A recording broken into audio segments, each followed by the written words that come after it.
Good morning, friends. Okay, put your seatbelts on because I think today is going to be a very important talk. We're going for a deep dive.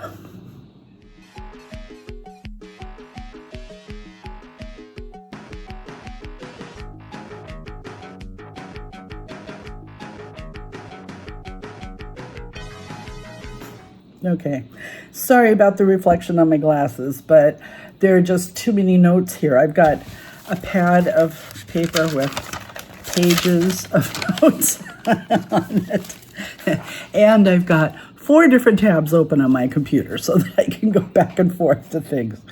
All right. I really hope that you pay attention to today, and I really, really hope, I pray, that you will watch it all the way to the end. If you're a believer, then I believe that these things are very scriptural. And if you are not a believer, I believe that these things are very logical. Okay? I was not a believer to begin with. When I was raised, my dad was a Catholic and my mother was a Christian. And they fought constantly over which church we children were going to go to and what we were going to go to as a family. My mother refused to convert to Catholicism, and my father refused to convert to Christianity. My mother was a Southern Baptist. So most of the time we didn't go to church at all.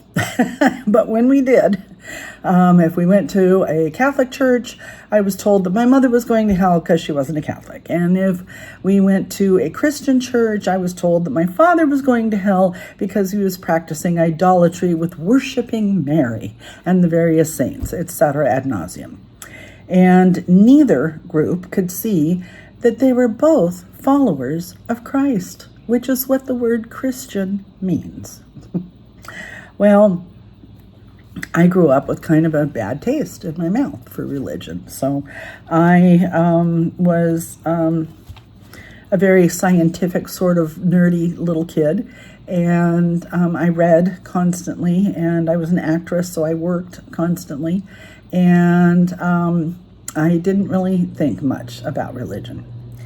And when I got older, I created, as I am wont to do, a Cartesian coordinates for decisions diagram. I never knew what the name was. I just always used it. So I had to look it up, part of my notes. And what it is it's, you draw a big square box and you put an X through the middle of it. So you have 4 quadrants, okay? And it's used by CEOs and Fortune 500 companies, etc., for decision making. And you list in these 4 quadrants the pros and cons to various veins of thought, okay? For example, on mine, the top 2 were I believe. The bottom 2 were I don't believe. The left were God exists. The right was God doesn't exist. So I broke it down logically into this diagram. And I wrote all the pros and cons in each of these squares, okay, to decide what would happen if God exists and I didn't believe, and God exists and I did believe, if God didn't exist and I believed, and if God didn't exist and I didn't believe. Okay? So I made a logical choice to be a believer. And faith is the belief in things unseen. So it's not being unfaithful. Actually, it's proving faith because I'm choosing to believe in this anyway. But I completely understand and have great empathy for those who don't. So this applies to anybody, this talk. Now, this talk is on why do I prep? And why do I want to have a channel where I teach others to do similar things? I've broken it down into, I think, 4 basic points. Yeah. And the first one, okay. The conference board makes a list called the Consumer Confidence Index yearly and has been doing it since 1956, okay? And they keep track of consumer confidence. And right now, consumer confidence is the lowest it has ever been. Now, I told you they started in 1956. That means in 70 years in the United States, consumer confidence in the economy and their ability to work and their ability to provide for their families and their feelings of security, everything is at the lowest it has ever been in the past 70 years. Okay? So it's not just me, it's not just you. We are all experiencing these same problems at the same time and are beginning to awaken to the same realizations. Okay? Number 2. Now, I'm going to use wheat as the example, but it's only an example, okay? It applies to every commodity we purchase, all right? So you've got to think in terms of applying these same principles to, like a blanket, over everything, as far as wheat goes. According to the National Agricultural Statistics Service, I can talk, from the U.S. Department of Agriculture, right? Due to low sales price on wheat and increased costs and increased revenues for growing both corn and soybean, fewer and fewer farmers are growing wheat. In fact, in 2025, we had the lowest number of acres planted for wheat since 1919. Now, think of how many more people there are now than there were in 1919. And think of how many things we use wheat for. We're not just talking about, hippie whole wheat bread. Every single bread, every single donut, every single baked good, every single cake, every single, everything, unless you're gluten-free, has wheat as the base. Dog foods, cat foods, animal feeds, so much. Plus, it's part of our GDP, our gross domestic product, because we ship that out to other nations. And that's one of the things that helps us to offset the United States debt, okay? The lowest number of acres planted ever since 1919. Now, with the skirmish, what are some of the other delicate euphemisms that he's used for this war in Iran? Whatever. Fertilizer cost, as well as gasoline cost, is insanely higher because 70% of the fertilizers come through the Strait of Hormuz. And what do farmers need for their crops? Fertilizers, no matter what they're growing. It doesn't matter if they're growing mangoes or avocados or wheat or soybeans or corn or whatever, okay? They use fertilizers. I'm seeing an increase in fertilizer price just from my little organic garden here, and I've only got 7 raised beds, all right? And they're small ones, okay? So these prices have not hit us yet. But there is a drought going on that is affecting the wheat harvest. There is the lowest number of acres planted since 1919 affecting the wheat harvest. And there is a disease that has been hitting the wheat that is affecting the wheat harvest. And they're expecting the end of this agricultural season to have much less wheat than they normally do. And as it is, they started with, very few acres planted to begin with. Now, these costs won't really get to us at the check stand until early fall, because of the stores of wheat that we have already that's going, through the process, and the wheats that they're harvesting now don't really have the additional fertilizer costs yet. They have the gas costs All of this is going to snowball. Okay, so by fall, you're going to be paying a lot more for a pound of flour or for your products also that are being made of it. Now, I'm not saying that the price is going to jump. Oh, you're going to be paying twice for your bread by fall. No, they're going to be raising the prices on wheat by fall. It will take a while for it to trickle down. And they're not going to jump up the price of bread, 100% overnight anyway. They're going to trickle it out so that, you don't really notice it as much. But like I said before, this isn't only wheat. It's just wheat that I'm using as the example. There are thousands of different commodities that are having the same effects, all right? The climate is changing. Places are hotter, places are colder. There are more volatile storms. There is more damage due to storms and hurricanes and tornadoes and all of this. They're expecting this year to have a super El Nino, which is incredibly disruptive to farmlands, etc. So this is not going to get any better. Okay. Now, the third thing is Social Security. I live on Social Security. I also have a small widow's pension, okay, that I add to that. I'm very blessed. But in, March 31st, yes.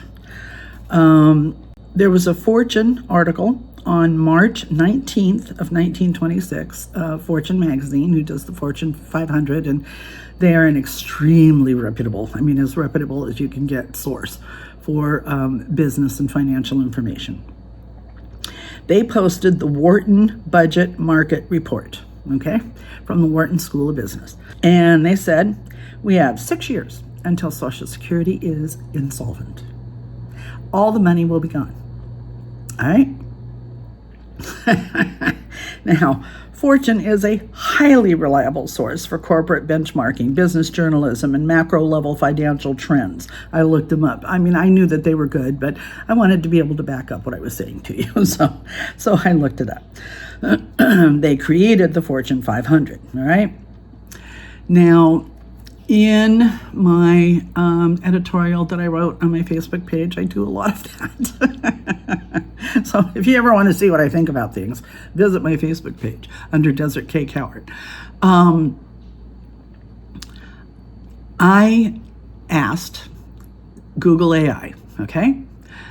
Why are we running out of money in the Social Security Fund, you might ask? Okay, so I searched on Google AI, quote, has the American government ever borrowed any of the funds from Social Security? Because I've heard from people over and over and over again that they had, but I never did the research to really find out. All right, so this time I did the research. The response, quote, yes, the U.S. government regularly borrows, and that was there, they put the quotes in there, borrows funds from Social Security. By law, excess payroll tax revenue is invested in special issued treasury bonds, which the government spends on other programs and effectively replaces with IOUs. IOUs. Okay. This accumulated intragovernmental debt, right? Now, when you're talking about the debt of the United States, intragovernmental debt, which means debt within the government, from one government, to part of the government to another part of the government, okay, is not included. So, this accumulated intragovernmental debt totaling over $2.6 trillion. That's how much the American government has stolen from the Social Security Fund. $2.6 trillion. And this is a bipartisan effort. Okay. This has happened under Democrat leadership. This has happened under Republican leadership. This is not a party thing. Okay. This is just the government is fleecing us thing. I don't know about you, but I paid into Social Security my entire life. Every job I ever had, every paycheck I ever got, it went into Social Security. And I had my first job in 1953. All right, I was 6 months old when I got my first paycheck for showing my fanny nationwide for Johnson & Johnson baby powder. All right. So I paid into that fund a long time. So this accumulated intergovernmental debt totaling over $2.6 trillion is safe, interest bearing, and has always been paid back upon redemption. Period. End quote. Okay, let's look at that. Add to this the commentary on the national debt by Fortune magazine on March 23rd of this year, 2026. This was the headline. Okay, ready? The Treasury, the U.S. Treasury, okay? The Treasury just declared the United States insolvent, and the media missed it. Insolvent, the United States Treasury. The numbers? Total assets that the nation has, according to the U.S. Treasury, is $6.06 trillion. Total assets that the U.S. Treasury claims. The liabilities, the bills that we have to pay, what we owe, $47.78 trillion as of September 30th, 2025. This last sentence I took from the first paragraph of the article. Forgive me for having a prepper pantry and planting fruit trees, but I don't believe that I'm going to get my Social Security payments until I die.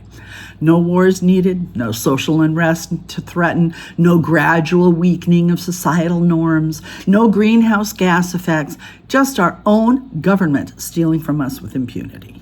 Okay, that's Social Security.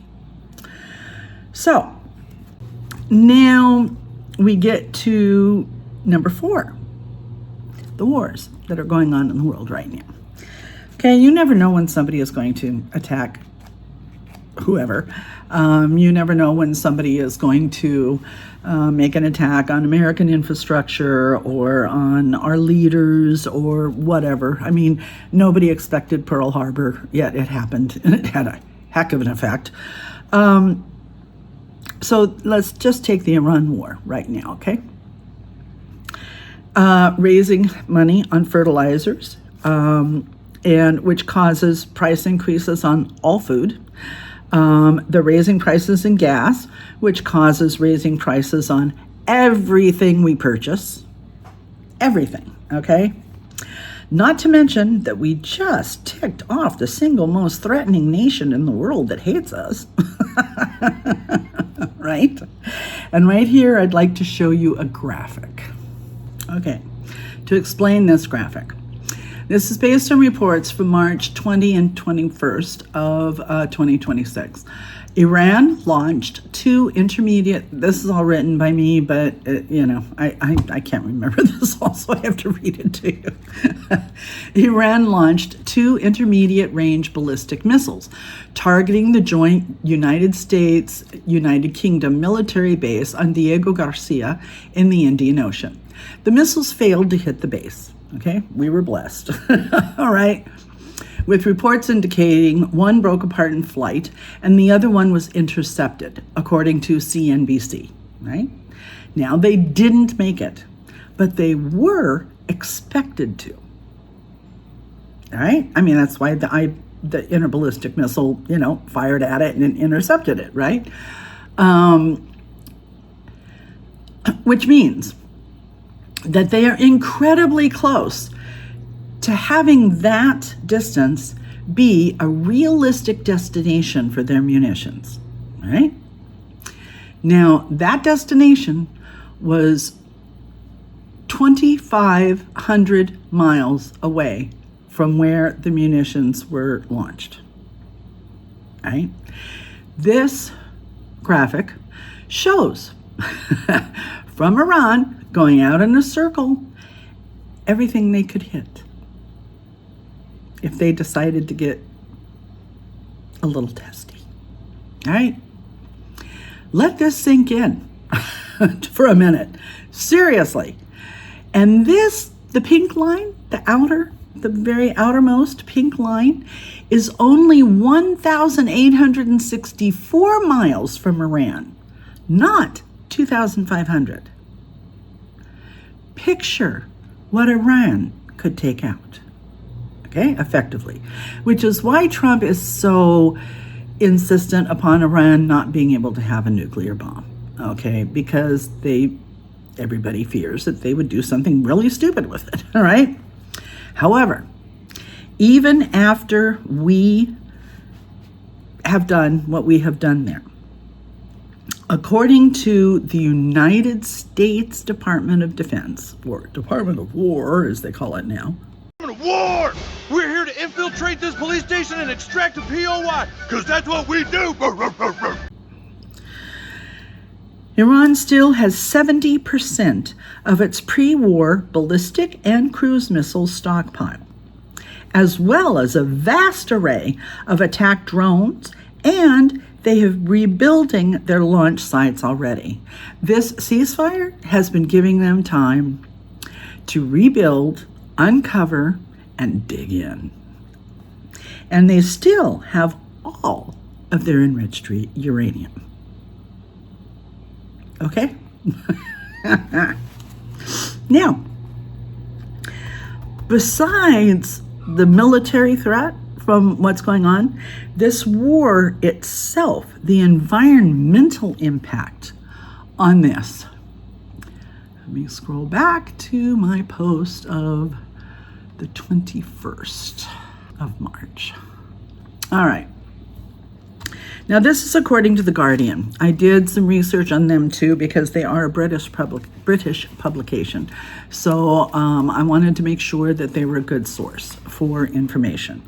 And the media bias chart, which is done by a nonpartisan group that checks all media, the major medias from countries all around the world, to let you know whether they're biased, which way they're leaning, that sort of thing.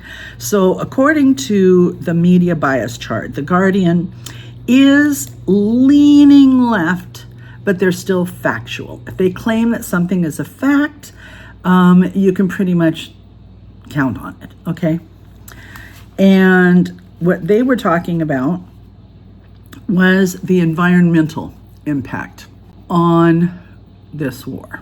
And some of the things that I read in this article were just horrific. I am an old environmentalist hippie. I do believe in global warming, but I was a geology minor in college, and I understand that global warming is a natural phenomenon that happens naturally.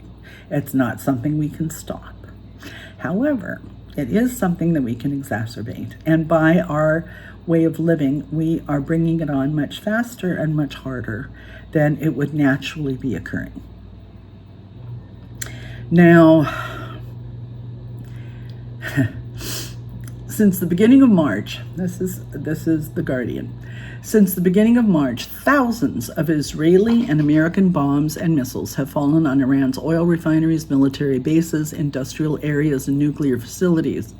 Iran, in exchange, has launched retaliatory suicide drones and ballistic missiles at similar targets inside Israel and across Gulf states, including the UAE, Qatar, and Bahrain. Okay? Every impact is a human and environmental catastrophe, which together will add up to a toxic legacy that will blight the whole region, but especially Iran, for decades to come. With attacks coming thick and fast, environmental monitors have struggled to keep up with the incidents. I'm not going to read every detail to you, but what they're looking at now are high visibility impacts like oil depot strikes and marine pollution.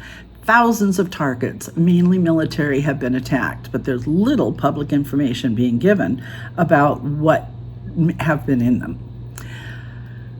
When Tehran's fuel depots were bombed 2 weeks ago, authorities and the Iranian Red Crescent Society, their Red Cross, warned residents of the city to stay at home. Scientists said the fires would have released soot, smoke, oil particles, and sulfur compounds, which did dissolve in a low-pressure system brewing over the city and fell as black acid rain.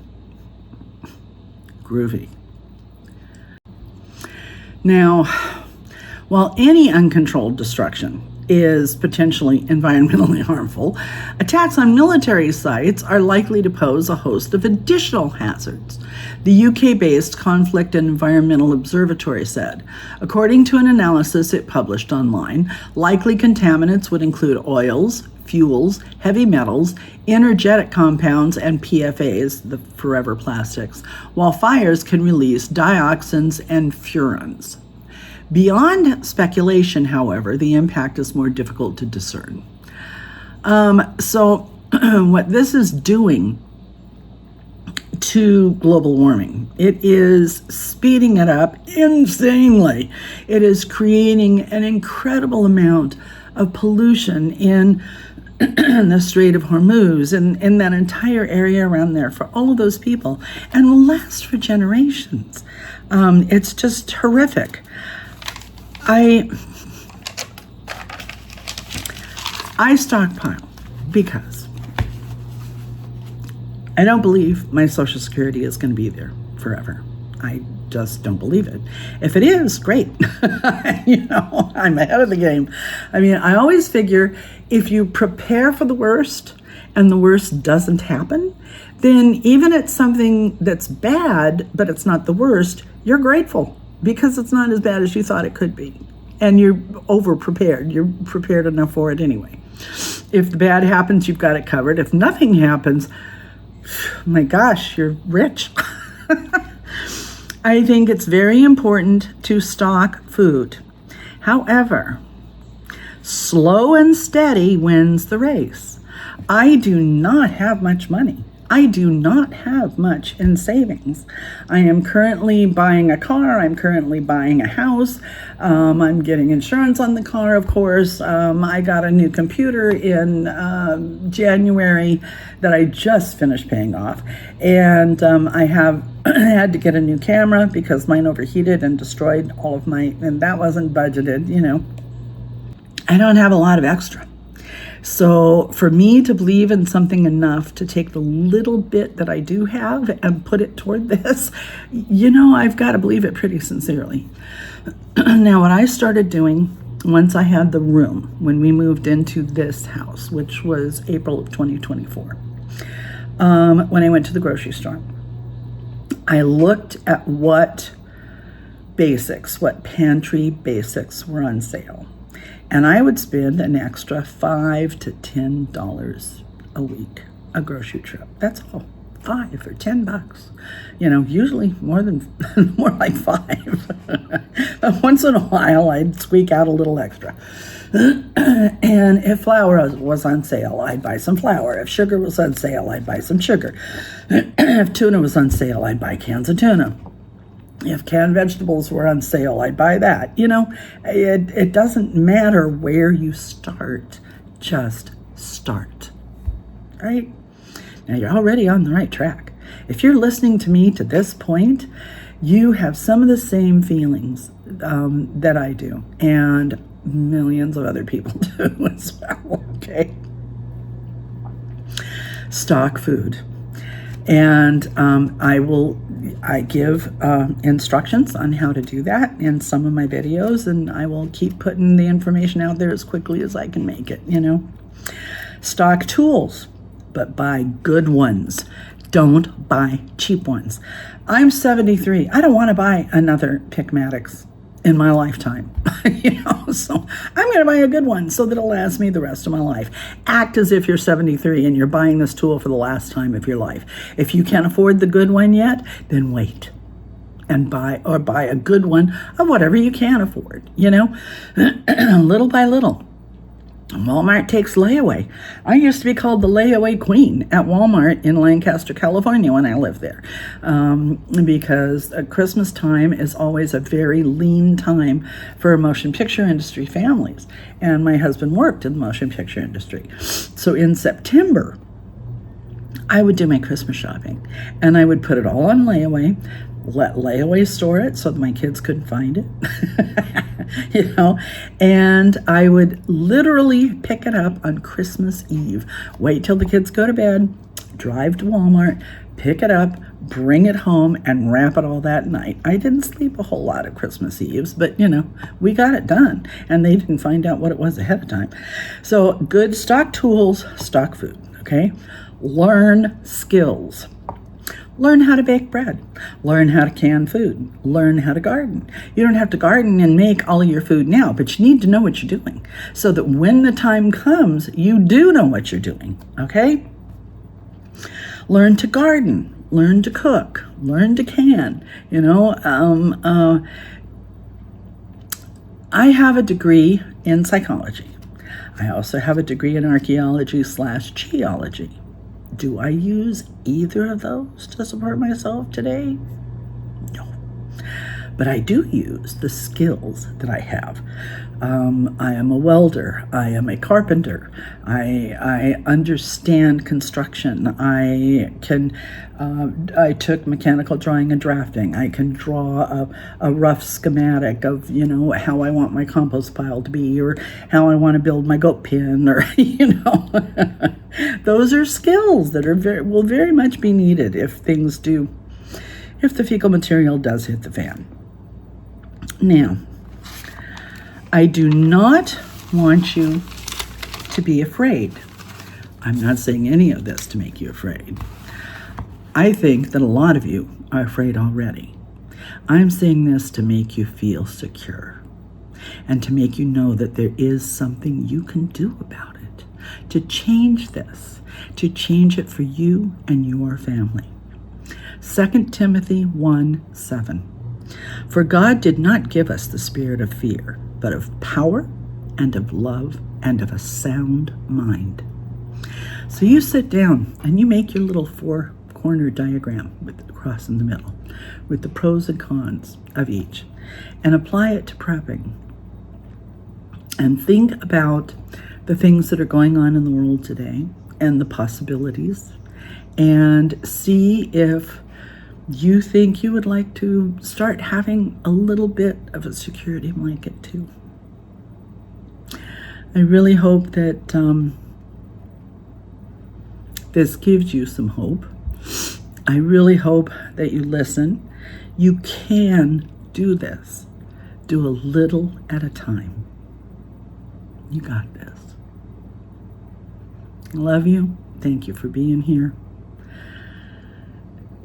We're all in this together.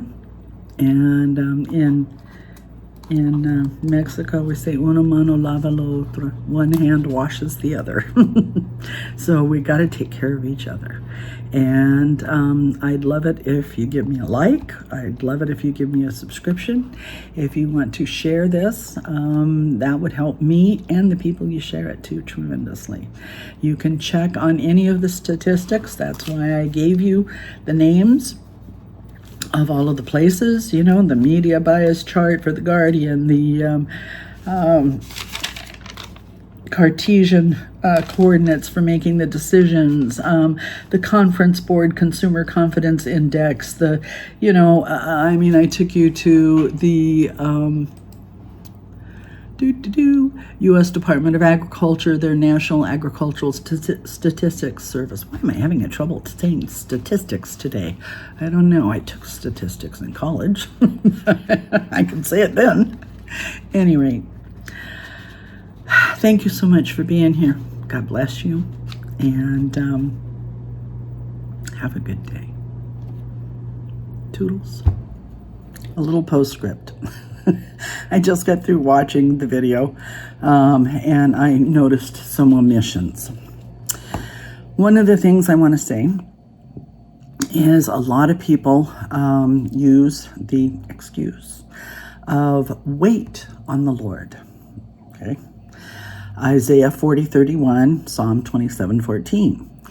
Isaiah 40:31, but they that wait upon the Lord shall renew their strength. They shall mount up with wings as eagles. They shall run and not be weary, and they shall walk and not faint. There's also Psalms 27:14. Wait on the Lord.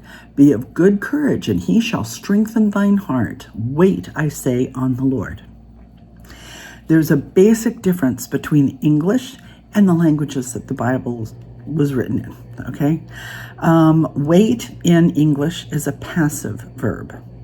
Wait in Hebrew is an action verb.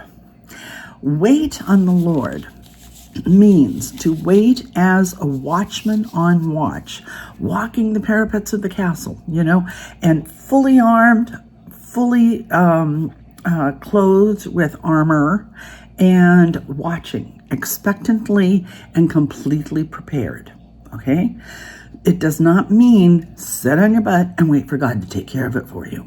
All right? He helps those who help themselves, etc. All right? So there's that. Also, yesterday while I was making this video, Ukraine attacked Moscow successfully with drones, quite a few of them, and hit some areas that were highly protected in Moscow.